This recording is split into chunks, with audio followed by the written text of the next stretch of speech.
What's up, everybody? Big Herc with Prison Talk live stream. It's going down. Hope you guys had a good weekend.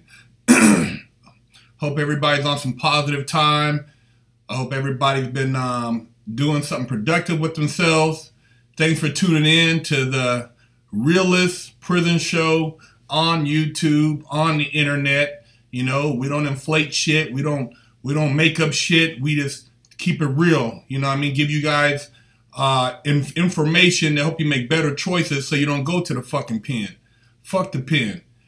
Anyways, hope, you know, those who haven't checked out our actual YouTube on a regular basis, subscribe to Fresh Out series, Life After the Penitentiary. And if you haven't already, do so. Make sure you subscribe to our Instagram, which is Fresh Out Series, and also our Twitter, which is Fresh Out Series. So, yeah, make sure you guys, you know, check those out also. And we also have SoundCloud, which is Fresh Out Series. And we have Patreon, patreon.com, which is Fresh Out Series.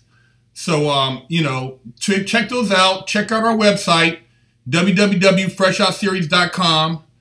And, you know, we got apparel on there. We got, as far as clothing, we got t-shirts, hats, stuff like that. We got private consulting. You know, we can give you some consulting if you're looking at, you know, going to do some time. Or, you know, also if you're looking to try to, you know, figure out what you should do as far as your situation. You know, we've interviewed lawyers, so we have access to lawyers, you know, access to guys who have worked in the actual prison industry. So, you know, we have a lot of information, a lot of resources. So make sure you guys holler at us. Also, you know, we've been doing some giveaways. So we've had three people so far. We got 7 more giveaways to do. So if you see me in public and you're in the LA area, you know, hit me up. We'll take a picture, a selfie together. You post it up on your Instagram. You tag us and you'll get a free t-shirt. You know, that's how it goes down. If you're not local, if you take one of our Fresh Out tweets or one of our Fresh Out Instagram posts and basically repost it 5 times, and you'll get a free t-shirt. So we had somebody win from, I believe from Ireland, sent their stuff out. Somebody from Fairfield, and we got another gentleman so far. So yeah, man, you know, represent. We appreciate you guys. We love the fans. You guys make us who we are. And you guys keep it real with us. And, you know, I'm going to do the shout out at the end. And, you know, so you guys hold that up to the end, and I'll give you guys some feedback. And I'll also answer, you know, direct questions at the end. I seen somebody asking me about the Jay Morrison interview. But I'll answer a lot of that stuff at the end once I get over what the topic is of the day, which is 2 inmates out of Tulsa, Oklahoma are freed after a death row inmate actually confesses that he was the shooter in a trial that these guys went through. You have 2 guys who were innocent. People always ask me about innocent people. You know, I mean, you know, are there a lot of innocent people in prison? Yeah. There are a lot. You know, a lot of times it's all gang related too. A lot of gang related, you know, drive-by shootings, things of that nature, you know, just random shootings. It's easier a lot of times for the police just depending on somebody. And a lot of times if a person has any type of gang affiliation, even if you haven't done nothing, you might just live in a gang neighborhood, but if they can put you under a gang jacket, then if something goes down in that neighborhood, you're going to, you know, they can possibly tie you into it if they need to find a perp. You know what I mean? Somebody who perpetrated the crime. And, you know, they need a conviction. So you got to be careful, man. But these guys, we have DeMarco Carpenter and Malcolm Scott. They're both 17 years old when they were arrested in connection with a gang-related shooting that killed a 19-year-old Karen Summers, the mother of a 4-month-old baby, outside her house party on September 10th, 1994. These guys got convicted in 1995. They had a public pretender. And what I mean by public pretender is what they assign you is a public defender if you have no money. See, if you go to jail, you ain't got no money, man, you're fucked. You know, a lot of people, you know, these youngsters run around, you know, you guys are just, instead of you know, you let 50 minutes change your life. You get your ass whooping, but because you can't fight, you want to go and shoot somebody, and then you're doing 25 to life or 30 to life over some stupid shit because you got beat up, because you were trying to be a tough guy. If you're not a tough guy, man, don't try to be a tough guy. Let that shit go. You know what I'm saying? It's not worth it. But, you know, you want to shoot a motherfucker and act like it's gangster, and most of you guys are recording shit nowadays, so you're telling on yourselves all the time. And you're doing it, you're doing time just for the fuck of it, putting your family through a lot of bullshit and getting caught up, man. So it's fucked up. But these guys, you know, they both had alibis. The guy who actually committed the murder, Michael Lee Wilson, was in the car with two other guys, and they actually gave him a plea deal to testify against these two guys. And the police found the murder weapon on Michael Wilson, and they found the car that was used in the drive-by. So, you know, imagine that, man. I mean, these guys, they got fucked. You know what I mean?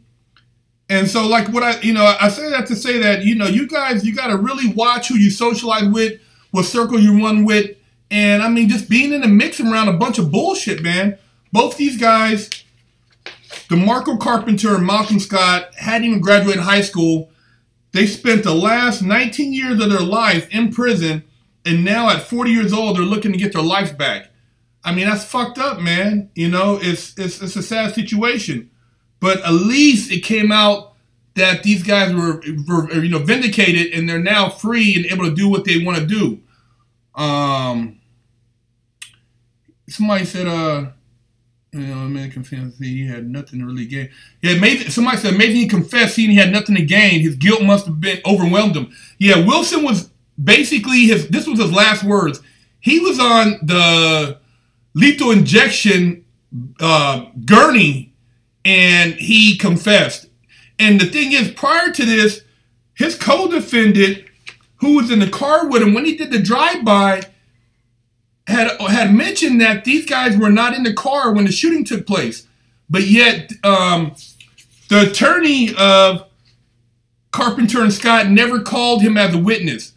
And when you have a shitty public pretender and you don't have good representation, it makes a world of difference when you're fighting a case. So, you know, you could be as innocent as all outdoors, but if you're with somebody, and a lot of times these guys are, you know, they're not being paid a lot to represent you.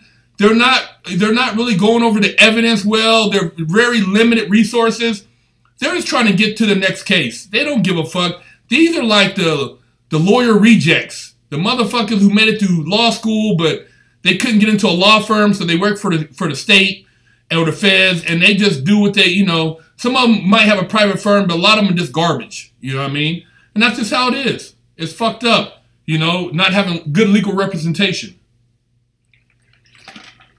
So you out there doing dirt, you better have a good attorney on deck, man, because, you know, you're going to get fucked. And it's a good thing that these guys had family support.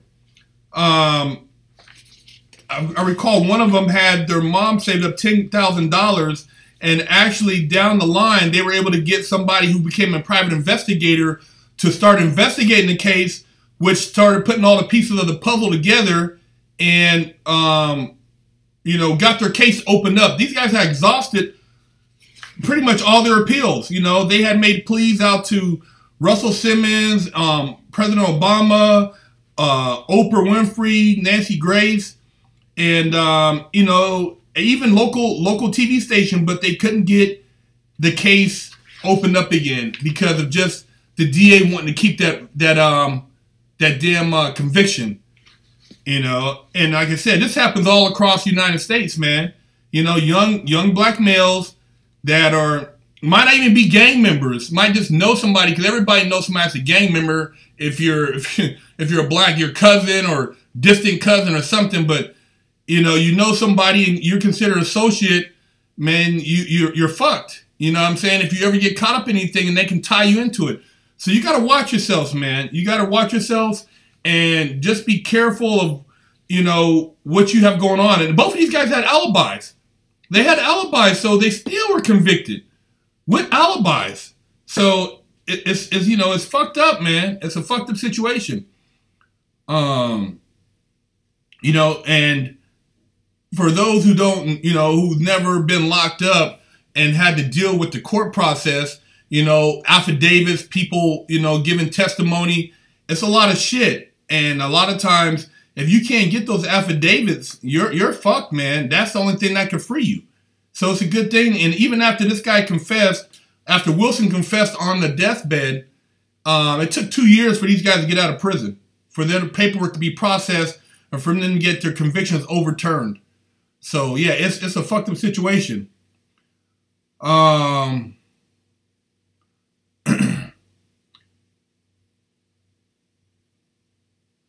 Somebody says, I'm trying to get questions regarding this, but somebody says, I got 10, I go to the pen for 10 years. Can I join the fresh out squad when I get out? Hey, you don't want to have to go through 10 years in the pen to join the fresh out squad. Fuck going to the pen, man. It ain't nothing cool. Ain't nothing to be proud of. You know what I'm saying? The penitentiary is for motherfuckers who don't want nothing in life, man. You know, it ain't nothing there. You know, people tell you to go there and hang out, and the homies in there. It ain't nothing cool. You know, I was fortunate, but a lot of people aren't that fortunate. Yeah, fuck prison. That's right. You know, and you know, it's you grow in life. You gotta eventually grow up, man. It just depends on what you want. And a lot of times, the people you run across in prison, they don't want shit. So you're socializing with people who don't want shit, and they, you know, ain't gonna really be shit, and they love that shit. So you gotta really watch the people who you bring into your circle. You know what I mean? It ain't all it's cracked out to be. And a lot of time the dude that's shot calling, telling you what to do, they ain't got no ambition. They're probably slamming dope, and it's just, you know what I mean, or smoking dope, or whatever the case may be, and it's just horrible, man. You know what I'm saying? If you really want to succeed in life, I'm all about succeeding in life. You know what I mean? That's all. I'm about success and about sharing my success with other people. You know? I think they put in hiring process. Somebody said, I trust it. Big city costs more than small town ones. Yeah, I mean, I would say LA, you know, compared to like, you know, Tulsa, Oklahoma, some of these other places. But the bottom line is you still got to be somewhat educated in the law and have some type of know-how. Because if you get caught up and, you know, you say the wrong thing, you get yourself incriminated, you know, or, you know, you can't get people to come and give you the proper information, you can still get railroaded. Somebody says, have I been in solitary confinement? Yeah, I talked about it before. I've been to the hole. I've been to, you know, basically locked down. Will they get money payout from the state? That's probably the next thing, you know. I don't know if they'll be able to get a large sum, but maybe they'll get something, you know what I mean? A lot of times that stuff is under seal, so you never know what would happen as far as lawsuits are concerned. Somebody says, what happens to a jokester such as people joking around, laughing a lot in prison for protection? I don't know. I didn't run across dudes running around like that. I mean, you know, jokesters, I mean, you got people that cap and tell jokes, but I wouldn't really fuck around with those guys. Somebody said, is there any difference between SAC and LA cops? I would say Sacramento. They ain't got nothing else to do, man. You're more likely to get caught up on some harassment shit in Sacramento than you were in LA. But then again, I can't say that because I haven't been harassed in either place since I changed my outlook on life and the type of energy I project. So if you're hanging out in like places that are, you know, well, actually, no, it still depends. Sacramento's got a lot of racist areas that if you get caught over there, you know, they got a code black in the area and they'll come and swoop your ass up. Sacramento's pretty racist, man.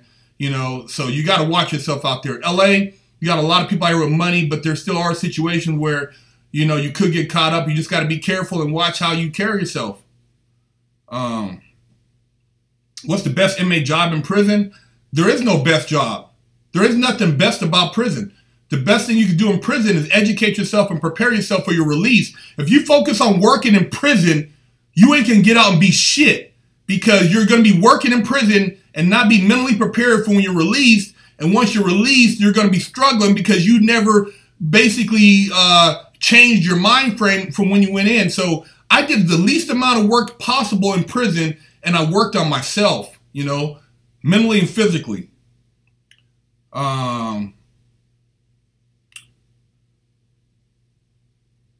Oh, yeah, LA, you already know. All right, John, see, I see you.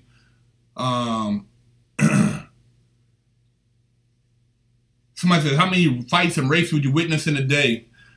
You know, you hear about it, but you don't really witness a bunch of shit. See, in prison, you guys think like in the movies where everybody's watching, or you see, dude, you're not on no, what do you call it, Wendy Williams time. You're not trying to be in all the shit, because you will get your wig split.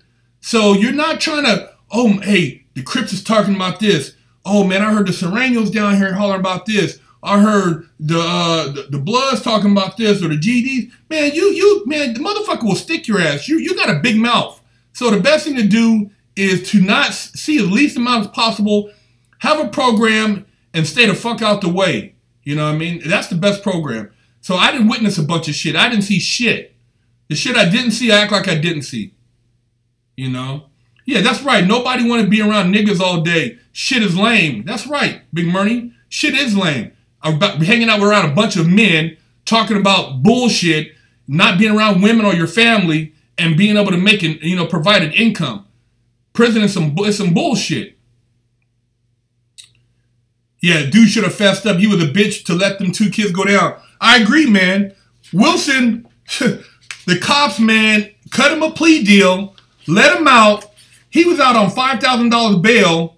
While he was out on bail, he brutally butchered Richard Yost, a night clerk in Tulsa convenience store, and basically both of them got the death penalty. Wilson and his co-defendant, Billy Alverson. So this guy got out of prison, out of jail, testified against these 2 innocent men, and then killed somebody, butchered them, and then, you know, let them sit in prison for 20 years before he confessed. I'm telling you, man, it's you know, it's a good thing God touched this man, and he was able to, it finally, you know, let his demons free when he was laying there about to get injected with the, you know, whatever they're going to inject him with. But it's fucked up that these guys had to go through this, man. These 2 youngsters, you know. I just hope that they're able to stay out of trouble now and, you know, get their life back together. Somebody said, did I have access to prison ministry? And if you did, was it a positive experience? I didn't mess. I'm not religious. So I wasn't, a lot of people get into prison, they fall into a religion. They become, you know, devout Christians or Muslims, whatever the case may be. I didn't get involved in none of that because I studied a lot of history, a lot of etymology, and I know about where religion is derived from. So I don't follow religion. I'm spiritual. I don't knock a person that does, but I'm not gonna, you know, give my money to any church or any place to preach to me that I need them to be a conduit to get to the next life. I know how to get directly there myself, and that's what I believe in.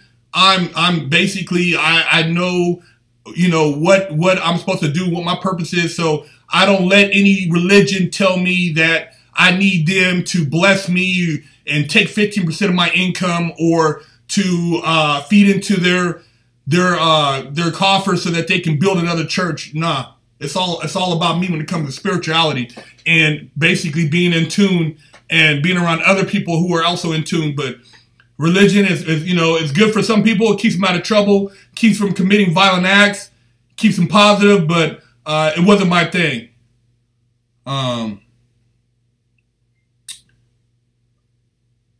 Talk about your family life after.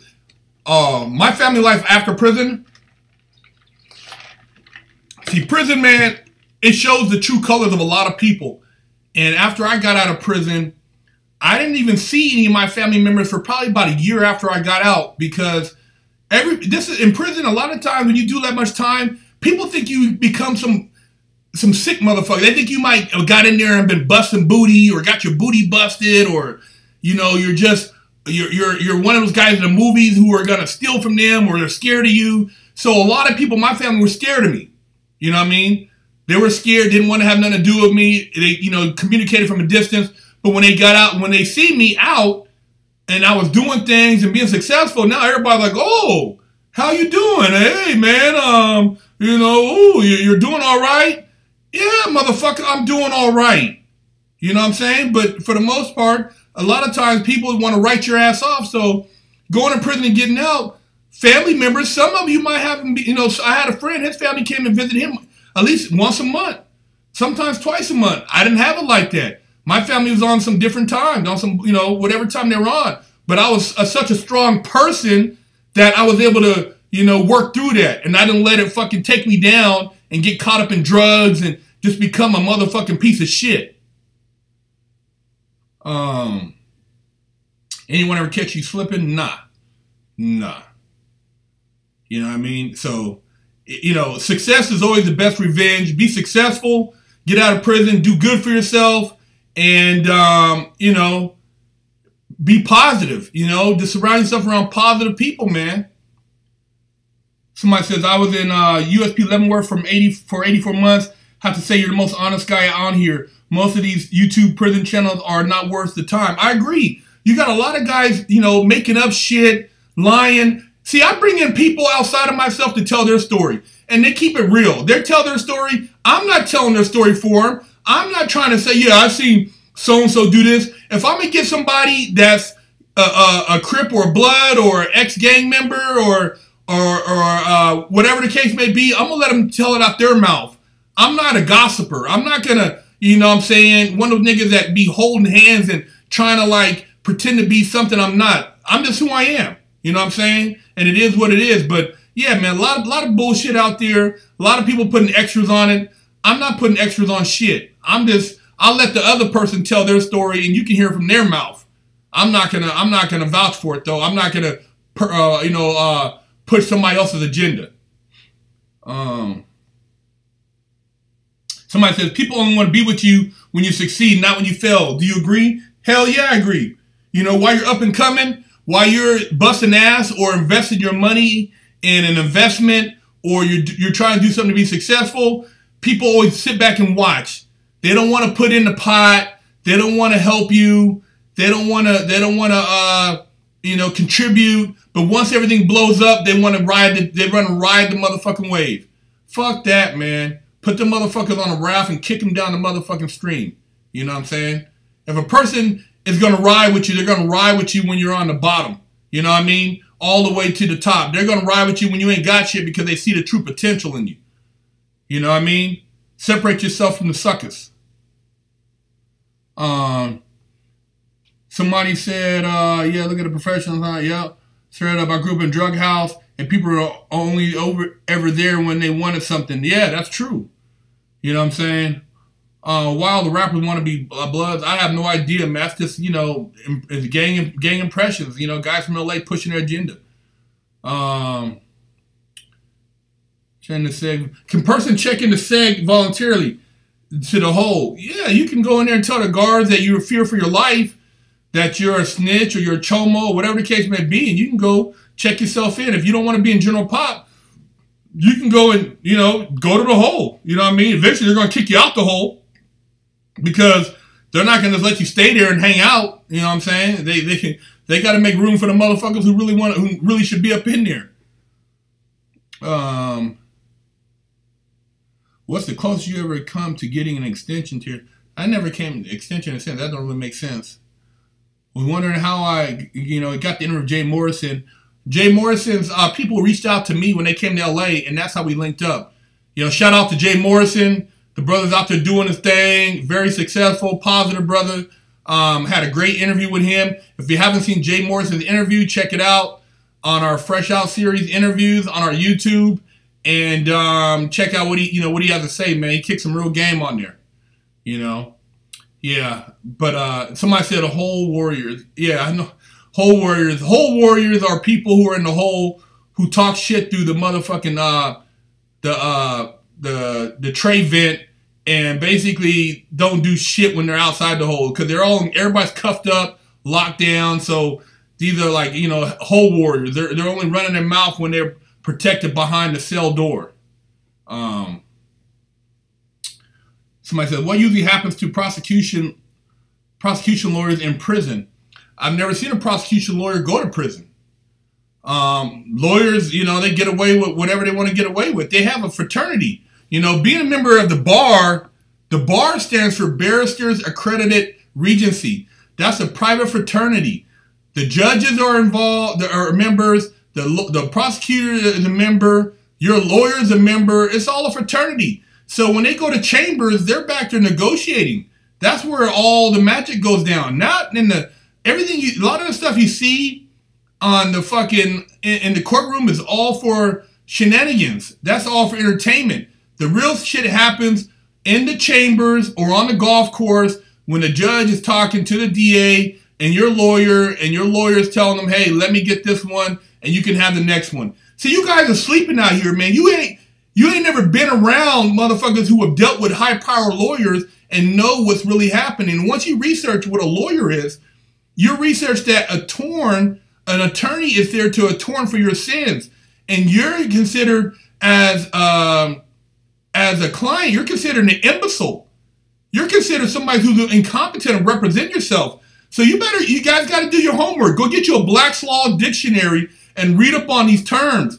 You know, read up what an attorney is, read up what a lawyer is, read up what the Bar Association is, read up about what a courtroom is, read up about common law, about UCC, about administrative law, about de facto government. I can go on for days. See, I did my homework after the fact, though. Read about that shit now, man, so you're not just an ignorant motherfucker, you know what I'm saying, listening to hip-hop and bobbing your head like these other motherfuckers. Educate yourself, people. You know, be smart about it. You know what I'm saying? Be on top of the game so that when they go in there and start telling you shit, you know it's some bullshit. You know you have a right to attorney. You have a right to not incriminate yourself. You have a right to basically have proper counsel.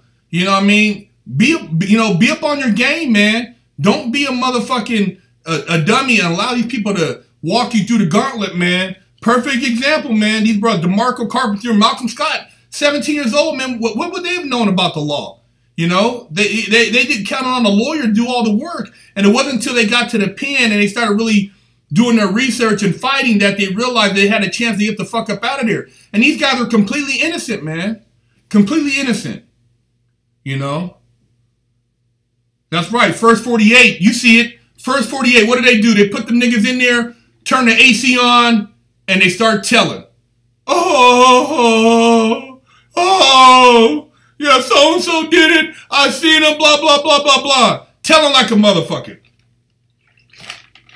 Making up shit to get themselves out of jail. You know? Fucked up game, man. Leave that street shit, leave that shit alone. Take your ass to motherfucking school. You know, get you a motherfucking trade. Do something outside of hanging around a bunch of motherfuckers that ain't doing shit, because it ain't, you know what I'm saying, it ain't what it's cracked out to be. Somebody said, what other businesses do I have going on besides YouTube? Any other hustles? It's cool that you listen to Grant Cardone. That's dope. Yeah, Grant Cardone, he's about as, you know, he's got some game.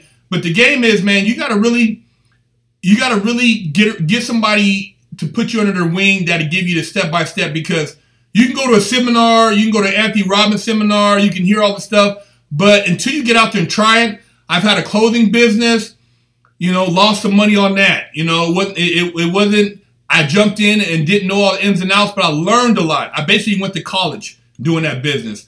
I had an app before, you know, I was working on the app. I had an app going on that I was doing, and basically got into that game. You know, a couple people faked out on me. I didn't have, you know, some of my connections didn't come through, and I lost money in that game. You know what I mean? But then I have the card game. I made money, and I got some other stuff. I'm working on some other apps that I'm gonna make money on. So, you know, you have winners, you have losers, but at least if you're in the game, you're participating. So you just got to get out there, man, and try your hands in different things, man. But the tech industry is big. I'm involved in that.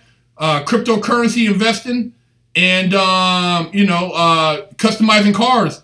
You know what I'm saying? I do it with the cars, man. Raw Muscle Motorsports, you know. So you holler at me and, you know, we'll put together a custom car for you. So I fuck with the muscle cars. You can see them on Big Herc 916 YouTube channel.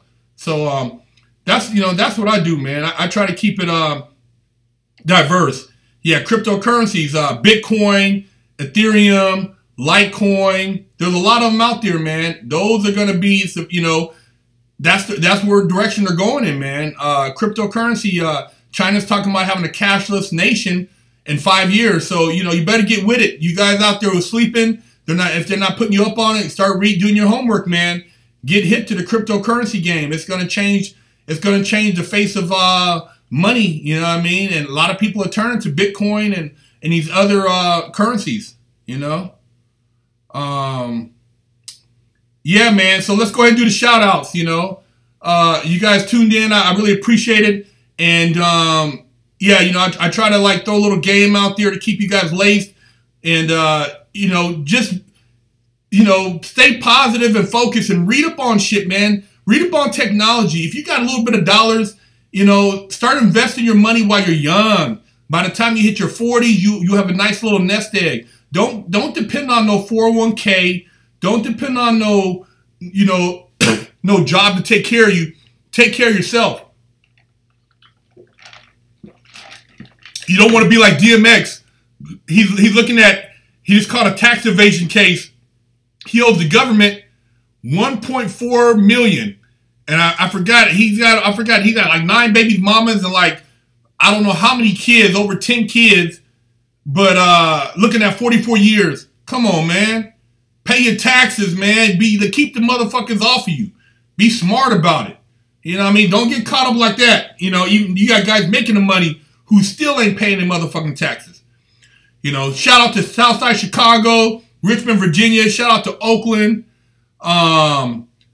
Yeah, I know he's fucked. DMX is fucked, man. He 1.4 million. That nigga ain't paid taxes in years. Shout out to Myrtle Beach, South Carolina. Shout out to Sacktown. Somebody asked about, do I like classic cars or modern cars? Both, man. You know, I got a newer like British car, Jag, and I got old schools too. Chevelles, Cougars, Porsches. You know, I like everything. Shout out to Detroit. Shout out to Ireland. Shout out to Congo. Shout out to Eastern North Carolina. Shout out to Midtown Atlanta.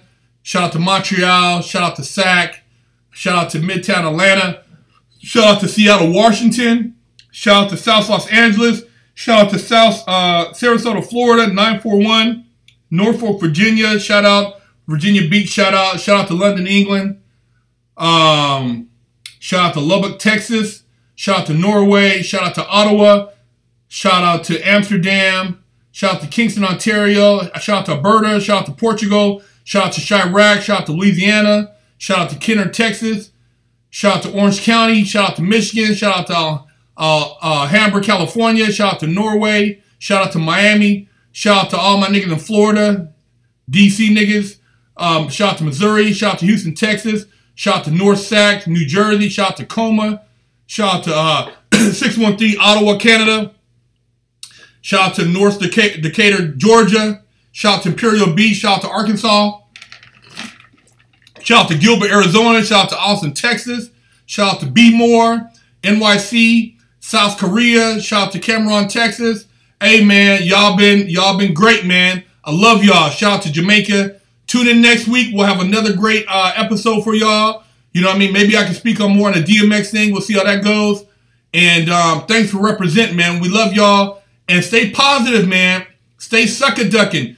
You know, focus on things that are going to make you successful, man. Shake people who aren't going nowhere in life. You're wasting your time, man. You got a lot of default friends in your circle. Clean up your circle, man. Get your shit tight. You'd be surprised how much further you can get in life when you have the right people in your circle. You know what I'm saying? Your girlfriend, your wife, you know, people that are close to you. You know, but yeah, man. See y'all next week. Shout out to Compton. Shout out to everybody who's doing something, man. And I'll holla. Catch you next week.